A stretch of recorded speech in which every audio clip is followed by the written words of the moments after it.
സംസ്ഥാനത്ത് കോവിഡിനൊപ്പം പകർച്ചവ്യാധികളും വലിയ തോതിൽ വർദ്ധിക്കുന്നതായി കണക്കുകൾ. H1N1 രോഗികളിൽ ഈ വർഷം 914% വർധനമാണുണ്ടായിരിക്കുന്നത്. 2022 94 കേസുകൾ റിപ്പോർട്ട് ചെയ്തെടുത്ത് 2023 ഇതുവരെ റിപ്പോർട്ട് ചെയ്തത് 954 കേസുകളാണ്. മരണം 11 നിന്നും 54 ഉയർന്നു. ഭക്ഷ്യജന്യ ജലജന്യ രോഗങ്ങളിലും വലിയ വർധനയുണ്ട്.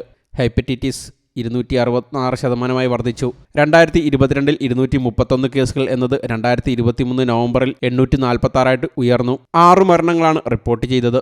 താരതമ്യേന ഗുരുതരമല്ലെങ്കിലും ചിക്കൻ പോക്സിലും 146% വർധനയുണ്ട്. ഡെങ്കി കേസുകളിൽ മരണം കുറഞ്ഞെങ്കിലും 224% വർധനയാണ് രോഗികളുടെ എണ്ണത്തിൽ ഉണ്ടായിട്ടുള്ളത്. ഈ വർഷം ഇതുവരെ 14,516 കേസുകളാണ് റിപ്പോർട്ട് ചെയ്തിട്ടുള്ളത്. ഇതോടെ കോവിഡിനൊപ്പം പകർച്ചവ്യാധികളും കൂടി കൈകാര്യം ചെയ്യേണ്ടി വരിക എന്ന ദൗത്യം ആരോഗ്യവകുപ്പിന് വലിയ വെല്ലുവിളിയാകും. സംസ്ഥാനത്ത് അപ്രതീക്ഷിത സാഹചര്യങ്ങളിൽ പെയ്യുന്ന മഴയും കാലാവസ്ഥയിലെ വ്യത്യാസവും വൈറസുകൾക്കും ബാക്ടീരിയകൾക്കും അനുകൂല സാഹചര്യം ഒരുക്കുന്നു എന്നതാണ് വിദഗ്ധർ ചൂണ്ടിക്കാണിക്കുന്നത്. News desk you talk.